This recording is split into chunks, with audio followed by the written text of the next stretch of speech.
All right, still talking about the moon Io.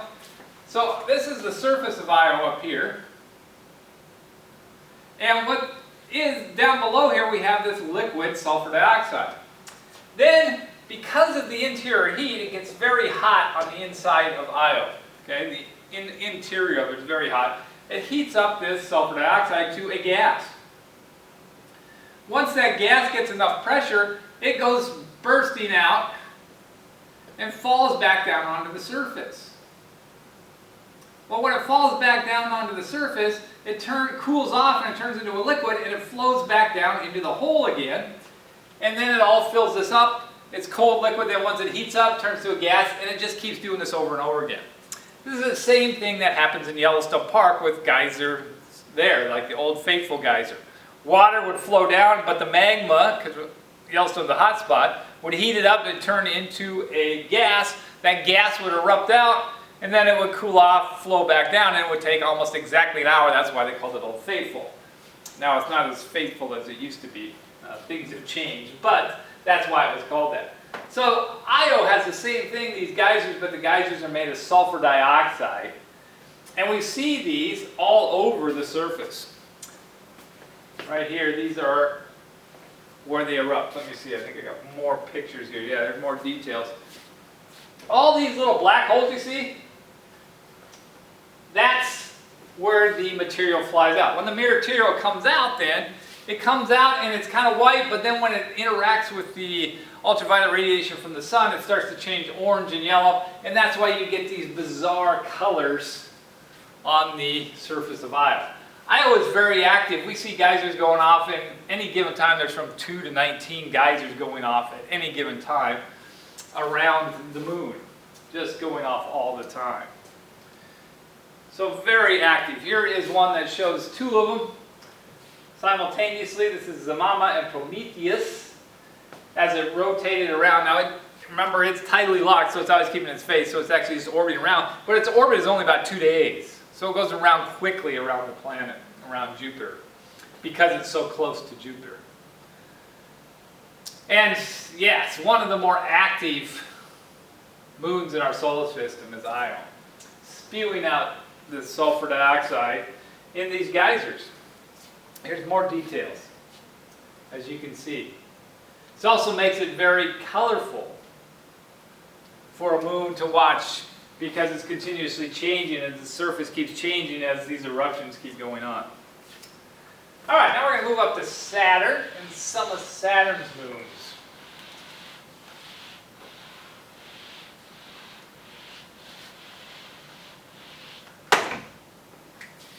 All right, so Saturn's moons.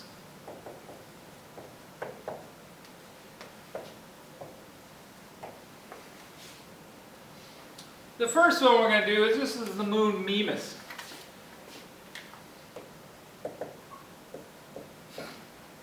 If you remember, Mimas is the moon that causes the Cassini's division in the rings of Saturn because of the gravitational resonance with it. But this gained fame after Star Wars came out because everybody said, oh, it looks like a petrified Death Star. But really, this is just a giant impact crater. In fact, the impact crater is so wide, it's almost a quarter of the size of the planet. It's surprising that when that impact hit, it wasn't hard enough to actually break the planet into pieces. But that's it for Mimas. It's one of the smaller moons. It's just mostly a big chunk of rock out there, rock and ice. More interesting moon is this one. This one is Enceladus.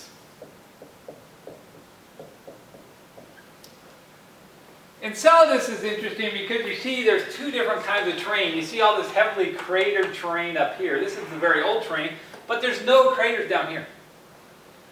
It's just got ice fracturing. This is all ice. This is all water ice here. So there's really two different parts of Enceladus, and it also has geysers. You can see them here. It's not a great picture, but this is the eruption of the geyser. But this is erupting because of water. So on Io we had for sulfur dioxide, but here it's water. Enceladus gets heat from orbiting around Saturn, and so down deep inside of it you have this liquid water. Again, again, it heats up, turns into a gas, and then the gas gets enough pressure that it erupts out onto the surface, turns into a liquid, flows back down to beneath the ground. And so this is what we think it happened. It vents it out, sprays out these particles. These particles will eventually work their way back down, become liquid water again, and then it erupts out into the surface. Remember, the surface temperature is very cold. It's only 77 Kelvin up there, but as you get down here, the temperature is 273. That's the melting point of water. And so you have this continuous thing. Well, the cool thing about that is what are the ice, or what are the rings made of? They're made of ice particles. Remember, there are different rings. We have E, G, F, A, B, C, D, E. The E ring is a very thin ring of very tiny ice particles, which are coming from Enceladus. It's easy to remember because Enceladus starts with an E, and so the E ring is pretty much populating. And as Enceladus goes around and spews out these ice particles, it's making a ring around Saturn at the same orbit as Enceladus. All right. But the most interesting moon of Saturn is not Enceladus. It's actually Titan. This is Titan. And you're like, oh, okay, that looks pretty boring. Why would that be the most exciting? Well, you know what that is? It's actually an atmosphere with clouds. So here is Titan. You have an atmosphere of nitrogen.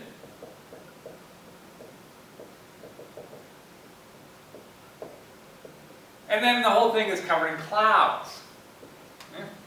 Well, the interesting thing about Titan is it's at what we call the triple point of methane, which is CH4. It's very cold. It's only like 70, some 80 degrees Kelvin. But that's perfect for the triple point. What does triple point mean? That means that methane can exist as a solid, liquid, and a gas with a few different changes in temperature. Earth is right at the triple point of water. That's why during our seasons we go from ice water in the winter to gas to liquid. We have all forms of water because we're right at the triple point of water on Earth. It's at the triple point of methane. And so they say, wow, that might be interesting. You could have a whole cycle where you would evaporate, make clouds, and then it would rain down methane, and you could have rivers and lakes of methane, but we can't see through the clouds, so how would we know? So what they did, they dropped a probe through it. So they sent the Cassini mission out to Saturn, but it dropped a probe through the clouds so we could take pictures and see what it looked like underneath the clouds. And this is what they found. As soon as it got through the clouds luckily were very high. So this is pictures as it descended. It descended by parachute to the surface. It was running by batteries. It would send a signal up to the Cassini mission, which then beamed them back to the Earth. It lasted about half an hour. That's about as long as the batteries would last. Okay? But as it came down, it took this picture. You know what this is? This is a methane lake. These are methane rivers flowing into the lake. These are islands on there. And so it started floating down and it kept taking pictures. Here it is again. Here's a little river of methane flowing into this lake. It does have that whole weather pattern of methane just like we have with water on Earth. Very cool stuff. Here it is again. What it was is it was spinning around. It was taking pictures, so they had to put them all together to figure out how they matched up. And they realized this was the edge of a very big lake. And these were all the tributaries flowing into this lake as it was floating down. Then it got down, and this was the last picture from the surface. So where it landed, luckily it didn't land in the lake.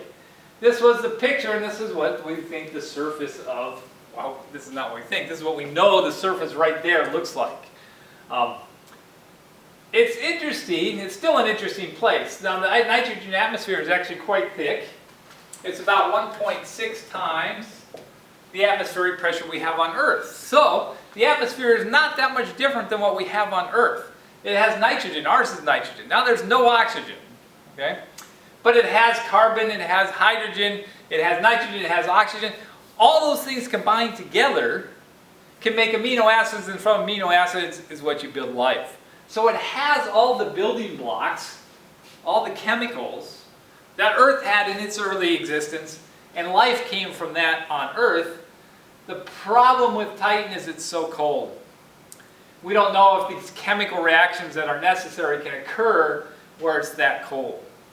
And some also speculate that what also helped on Earth was the lightning. Is we'd have lightning, thunderstorms, just like we still have nowadays, and that lightning could spark chemical reactions. Doesn't seem to have that on Titan. Very interesting place. So another one of those places where it'd be nice to do that again, study it again. All right, stop right there.